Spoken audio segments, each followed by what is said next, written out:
to you guys.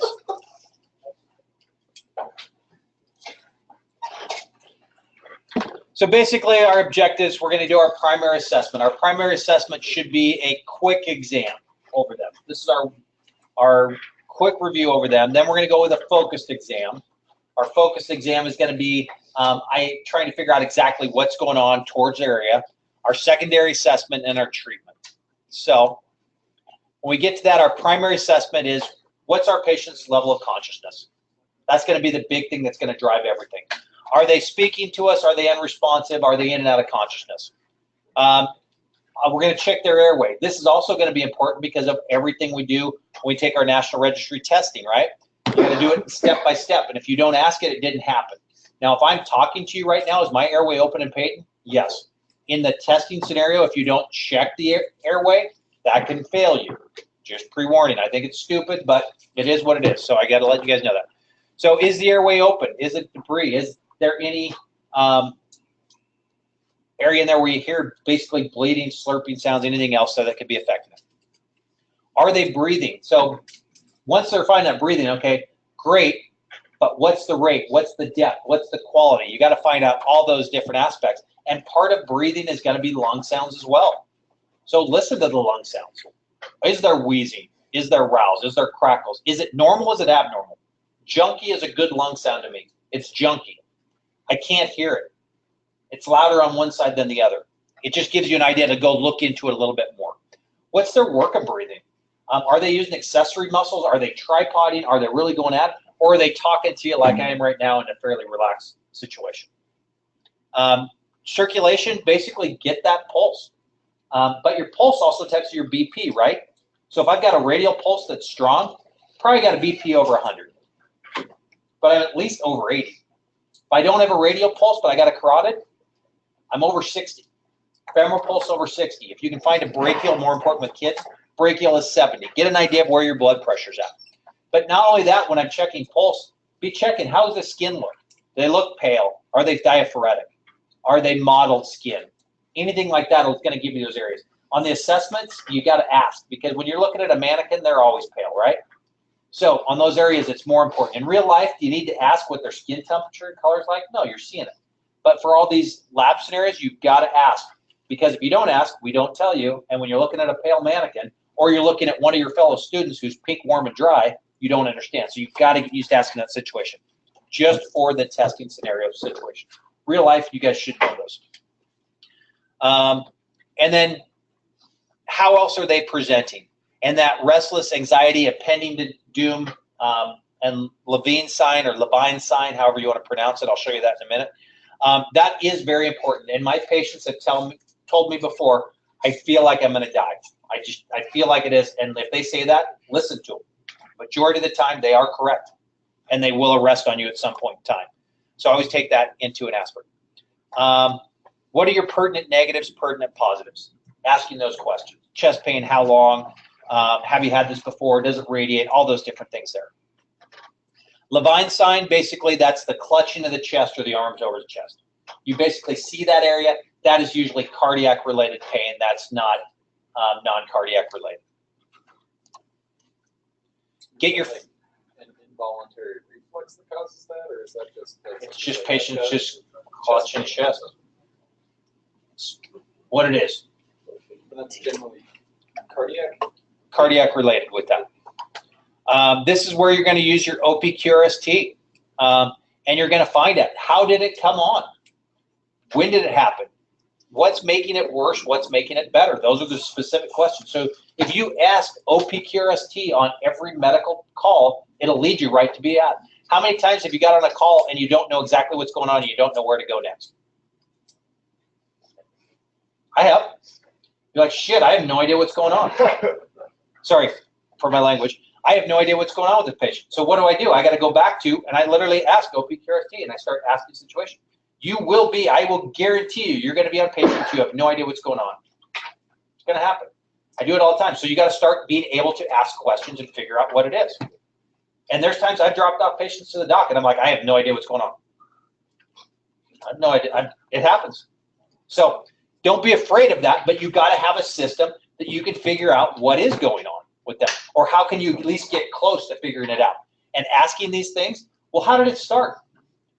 You know, and asking there. And for all you who work on AMR and drop off too, you're going to find too, and this is the hard part, and I know I'm going off topic here, but you ask your patient all these questions and you drop them in the hospital, the doc asks them, well, how did this start? Oh, I was doing this, this, this, and you look like an idiot. You're like, well, why did you tell me that? Well, I didn't remember. You know, or they have totally different things. You find out working in the field and dropping off, it happens. So, but you start asking questions, and all of a sudden you may figure out something that's there that started it. Maybe you found out you were downstairs and I was just doing this. Okay, well, what's downstairs? And you can find out, oh, maybe they've got a dust allergy. Maybe something coming out. Maybe they were down. What were you doing down there? Well, I was working on my my furnace. What's wrong with your furnace? Well, I've had issues with it not working.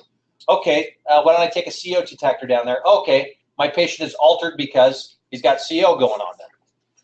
We've had a couple cases of that in Spokane like that. So be asking all those questions. So follow your OPQRST, especially when you don't know what's going on. But if you get a consistent level of questioning, majority of the time you're going to be able to find out what's going on. Not always. So basically here, going over onset. What were you doing? What started it? What brought it on? Provocation. What's provoked it? What makes it better? Is it with activity? With it rest? Is it positional? Anything that's done? What have you done in the past? My favorite question is, have you had this before? If they answer yes, I am excited. Sweet. Is this like before? Yes. What did you do last time? This. Perfect. We're doing that. Ask those questions. Quality. Again, this is hard not to lead patients because I see it all the time. Is it a sharp pain? Is it a stabbing pain? No, just ask me, how would you describe the pain? If you have to give them some leading questions, give it to them. But ask them what the pain is, or ask them what their symptoms are, because we asked one gentleman, well, what's the pain feel like? He goes, I don't have any pain. Okay. Well, what does it feel like? Well, it feels like someone's sitting on my chest and it's just pressure. Okay, what does that pressure feel like? Rate the pressure. Oh, okay. And he talked that, but he said he wasn't feeling pain, he was feeling pressure. But he was basically, someone else may have classified it as pain. So ask those questions. What is it like? What's your feelings of? Maybe it's not pain, but what's the pressure like? Does it go anywhere?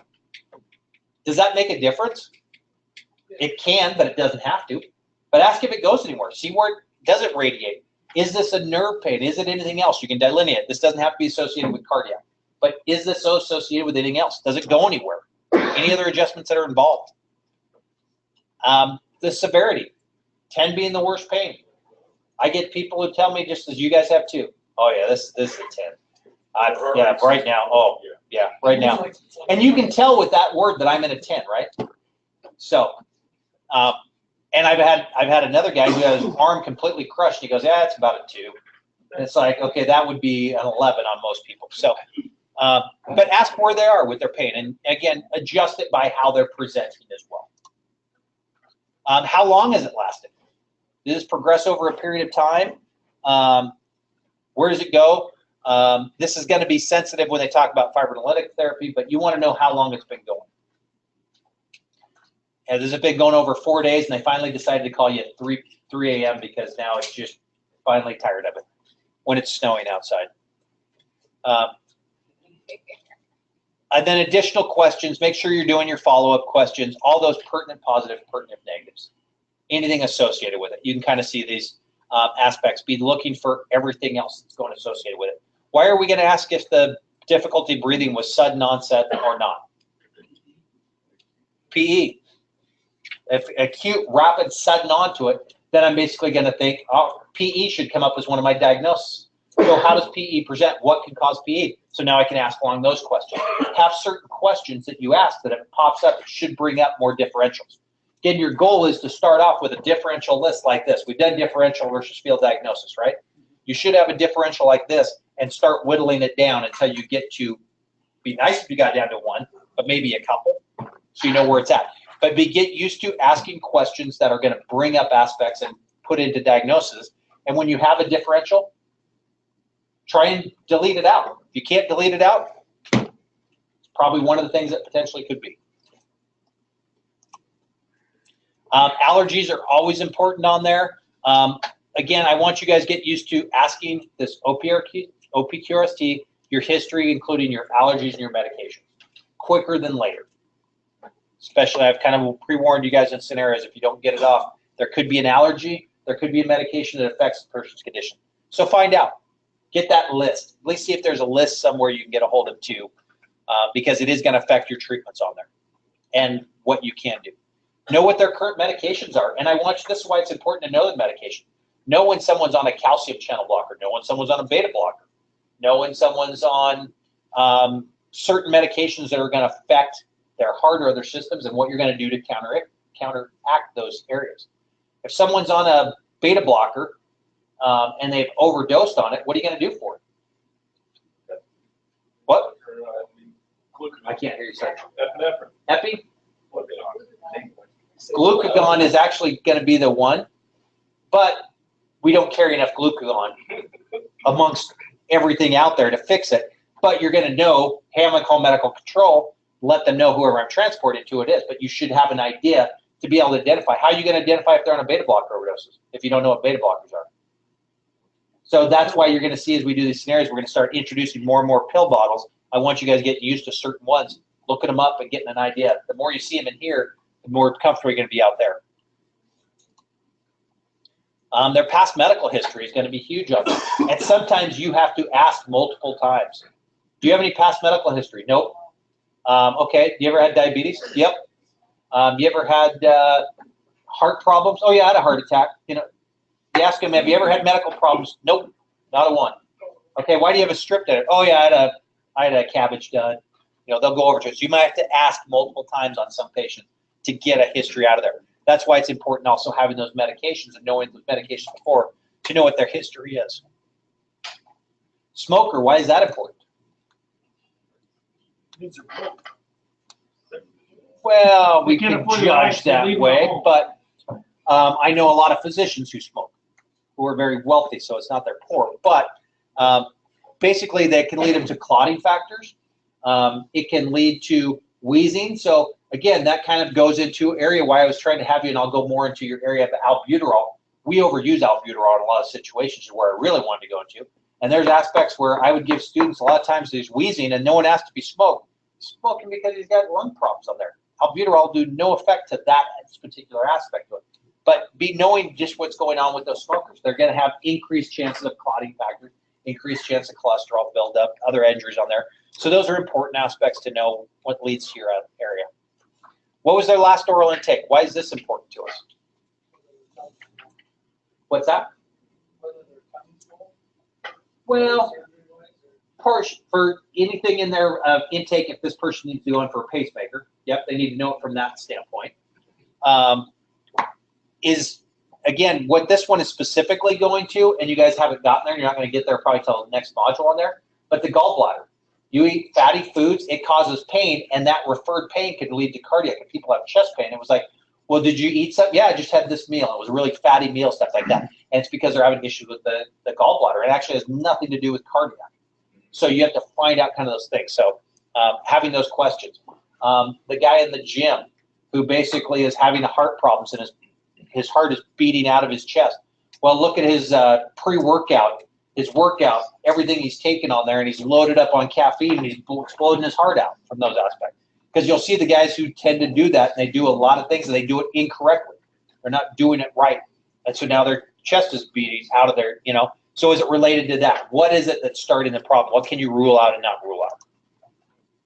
And I didn't even look at Jake during that whole time. No, but I did say it correct. I did say it correctly, right? I said the guys who don't know what they're doing. See? Yeah, typically they won't do it, but I've seen people do it incorrectly.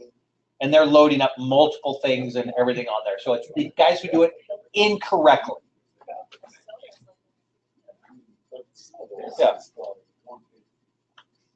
No, my best friend, I don't know if you ever knew Paul Hughes, but he worked at GNC and he does all those stuff on there. And if you've done correctly, it's perfect. It helps build the workouts. But it's those guys who do it incorrectly, or they don't follow a nutrition plan, or they don't have a trainer, or they don't have someone telling what they're doing. They just go buy all these random stuff and they just start taking it. So, What's the difference between your typical, right? Yeah. There's always that philosophy. So, It's good, 5 is better. yep. So events proceeding up to what happened to it. This is also going to be very common. You guys are going to get areas where we're going to give you a patient who's got SVT, and it's from an anxiety attack, right? It has nothing to do with cardiac. It's basically they've got a high stressful situation. The world's coming to an end. We get it from emotional states. We'll get this happening all the time. Were they working out? They were being very active, and that's the rates going up there.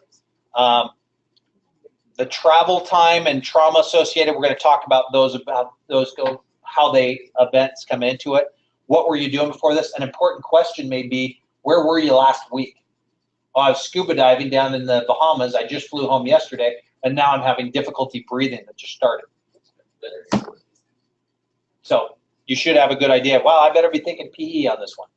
So, and then any time of trauma or anything like that. I just recently had surgery. I've been down for last 2 weeks sitting still, and now I just got up and started walking around. Probably had a DVT that could have thrown and turned into something. So if you're thinking of all those aspects. When we do our secondary assessment, that's going to be looking again over the skin. I still think how the skin presentation of those are is going to be one of my, still in my primary assessment. But how are they doing? How are they responding to your treatments? Going over and doing basically an overall assessment of them. How are their eyes responding? Checking their face, looking for any other complications that may come into. Looking for their neck. Do they have JVD? JVD is an important sign that can be seen. This talks about tracheal deviation. Tracheal deviation is a late sign. If you see tracheal deviation on a patient, you needed to decompress them 10 minutes ago. But JVD, you'll see, will pop up immediately. It's a quick sign of there being problems. Now you have to determine which problems are associated with JVD, but it'll bring in that and it gives you a good idea. What they're basically saying is the best assessment of that is get them at a 45-degree angle, and that's where you see it. If you still see it at a 45-degree angle, then that's truly a JVD, and you need to start looking for what's causing that problems. And there you go.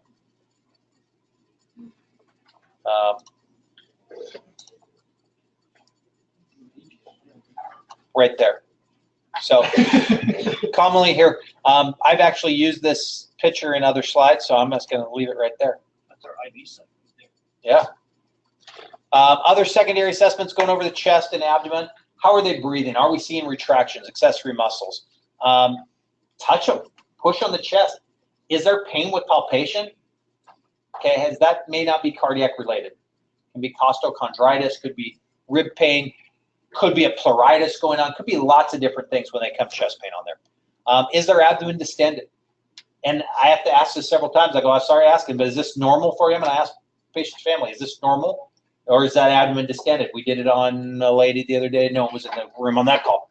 But the lady had a little distended abdomen. I'm like, is this new or is that normal presentation? I'm not being rude, not being mean, but yeah, it had a little bit of a pooch, if you will, right there. Is that new or is that not? It can have factors. Pulsating mass. Again, we kind of talked about that later. If they have a pulsating mass, you have to push in pretty deep down to get down to the aorta where it sits. And if they have it, that's probably not what's killing them, but you may be able to identify something. But again, when I talk about AAA, that's not going to be my main area. And then ascites, basically that's where it's like the waterbed on there where the fluid is just flowing across there. Be thinking liver function, liver problem issues, other things too. Checking their legs, especially dependent edema. So we talk about pitting edema. Pitting edema is when you've got swelling in a leg and you can push into it. When you move your thumb, there's a pit remains. 4+ pitting edema is basically a depression of can't remember if it's a ½ centimeter or more, and then how long it takes to come up. There's 1+ to 4+ pitting edema. Basically goes to, you press it in, how deep does it go, and how long does it take to come back up? There's also what's called woody edema, where basically you're pushing on it and it's edematous, but it's really hard. All can mean different things. What does edematous legs usually mean to you guys to be thinking of? CHF. Specifically, right-sided CHF, not left-sided CHF. So pitting edema with clear lung sounds, pitting edema with wet lung sounds, full CHF, and that's overt CHF. Does that work for you? So I don't know. I'm full just making that up. CHF, that's overt? No, I'm just screwing with you. So, no, nope. You don't even need. Again, this is this is basic stuff. You don't even, nothing from this is being testable per se. And this is that talking about edema, pitting edema. They don't have a, here's a good picture of that. So it's 8 millimeters for 4. So 8, 6, 4, 2. I just do it by scale. I'm kind of looking and does it pit and does it go deep? Yep, it's 4. And it kind of go in, it's 2 or it's 0. You will not be tested on this. So what else causes Lots of things can. other than CHF?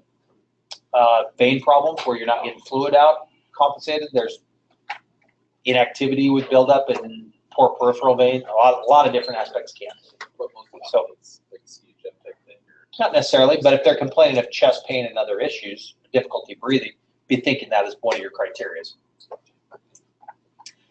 Definitely be getting your vital signs. I want you guys to be in a habit of using your partners. We do this in real life, but again, in these scenarios that I've talked about, especially our summative scenarios, as a partner, you can't say anything until the person directs you to. As soon as you get there and you start asking your questions, have your partner start getting those vitals for you. And again, your partner in the summative scenarios is going to ask, what vitals do you want? Be specific to the vitals that you want. All of them doesn't work. So when it comes to lung sounds, do not listen to anyone else's at this point in time. I want you guys to be taking your own lung sounds. And what I've told almost all the students when you're in their field, when you are on your field preceptor time, you should be listening to lung sounds on every single patient. They got a stub toe, listen to lung sounds. My same philosophy is on any chest pain related, do a 12 lead. It's pleuritis, do a 12 lead. It is a anxiety attack, do a 12 lead. They complain to chest pain, do it. Reason is the more you hear normal, the more you're going to know abnormal. You guys should get to the point to where you look at 12 leads and you just go, yep, yep, yep. And then when you see something, go, that doesn't look right. Then you stop and you spend time on that. But you should be able to look at a 12 lead and a 3 lead like this eventually. Not now, don't worry. But eventually you should be able to, anytime, either look at a monitor, look at your 12 lead and go, yeah, it looks good. Or be going, wait a minute, I'm going to spend a little bit more time on that. But you shouldn't be spending time on every rhythm strip. That's why I want you to see it so often. The more you listen to lung sounds, the more you're going to know that doesn't sound right. So listening to heart sounds, or is that? I can't hear heart tones. You can hear S1 and S2. You cannot hear S3 or S3 or S4 in the field. If you watch Chicago Fire, you can hear B-fib. Yeah. So that was I've got to find the clip, but there is a clip. Basically, she's listening to her. Larry B-fib, go ahead and start CPR. And I'm like, all right. So she auscultated B-fib. I love Chicago Fire, so it gives for great joke. And then glucometry, basically be getting those blood sugars. Again, I am a big proponent of this. They've taken it out of AHA as far as one of the 6 H's. They made it 5, but be taken in there because that does have a huge factor on things. As far as our treatment, oxygen, the reason it's starred is, again, AHA over 94, don't give oxygen. My philosophy is under 99. If my patient's got 94, am I giving a non-rebreather at 15 liters? Absolutely not. I'd probably put a nasal cannula in. Doesn't hurt to put a nasal cannula in with capnography, right? Because I can give, according to Josh, I can give 2 liters, which is perfect on there, and I can get a good waveform. So I can do that. Be given aspirin. Find a reason not to give it. Otherwise, give it. If they took aspirin 4 hours ago, 1 baby aspirin, give them another 4. Give them 3 if you're really concerned about it. I'm not concerned about it. But give them aspirin. Nitro. Do not give nitro to a patient until you have an IV established. That's my philosophy. Get your IV established, and then I don't care if they're in a, Dr. E will tell you the same thing. Go by your medical directors. Let me restate that. Go by your medical director who's overseeing you. So I'll make sure Raby's on the same page. But when you're during the preceptor, you're going to be technically under our malpractice, so you'll be under Dr. Raby. Previously, it was Dr. Edmister. Dr. Edmister said that. So you go there. When you're out practicing your own field, do what your medical direction tells you to do under your department. Fair enough? Fluid boluses. Again, we'll talk about different ways to get boluses out there, but fluid makes a huge difference out there. Dr. E also believes any patient, even me right now, could take a liter of fluids. It's not going to hurt me. Granted, if I have flash pulmonary edema, probably not going to give me a liter of fluid within reason. Dopamine, do they need it or not? Be thinking it on there. We don't use it a ton. I'm going to talk about other aspects. And transcutaneous pacing. Just always be ready there. Have the pads ready to go on every patient. Don't be afraid to get them out. Everybody's getting pads. No, but just have them ready. So know your anatomy and physiology. Be able to inspect that. Kind of know where things are at. They're going to talk about auscultating for bruits. Basically, if you feel where the carotid artery is, you're going to take and put your stethoscope there. You can listen it with here. So the way the stethoscope is written, that's going to be side for lung tone. The other side, if you're going to listen to heart tones, use it with the bell. So you'd be flipping that around. That's for heart tones, for flat areas. But basically what you're looking for, and I probably can find, I don't have it in here. Let's look. Why do you use the bell for heart tone? Because it confines and it pulls how it listens to specifically for the sounds, because you want to hit it on a specific spot and where you listen to for your S1, S2, S3, S4. But S3 and S4, I can never hear the field. So, but this, what you're looking for is you're looking for a whooshing sound with a bruit. And basically, carotid bruits get a decreased flow, and it also can lead to other type of clotting factors and things like that. Because these basically plaques are building up there, the blood's got to rush around it, so it can cause decreased blood flow. We used to talk about, so in supraventricular tachycardia, I'm going to start, you guys starting to look in the algorithms. If you have a stable patient who's got a fast heart rate, first thing we do is what? What? Vagal maneuvers. So a couple ways to do vagal maneuvers. One is they talk about bearing down. So act like you're bearing down. I try not to do that because I've had patients bear down and they give me a bowel movement. Not fun. So other ways to give that same area is blowing on your thumb, which works really easy because everyone's got a thumb in most cases. Thumb, just, I got a thumb, okay? yeah, it may not have fingertips, but you got a thumb. So it's blowing down. This is a vagal maneuver right here. Other way you can do is give them a syringe and tell them to try and blow out the plunger. Lots of different things. Thumb, everyone has a thumb. You don't always want to give away one of your syringes because it can be used other ways. So that's an easy way to do it. They talk about carotid massage, basically can give a vagal maneuver. You do a carotid massage on someone with a bruit, you broke that clot through, and you just potentially gave them a stroke. So we don't do carotid massages anymore. If you are going to do carotid massage, you do it bilaterally, and you just hold. With a belt, right? With a belt, yes. Yeah, don't do that. So again, did you guys learn anything new per se out of that? Nothing should have been new education out there, right? Okay. Questions? No? Okay, let's get back, be back at 12:30, so I'm giving you 40 minutes for lunch.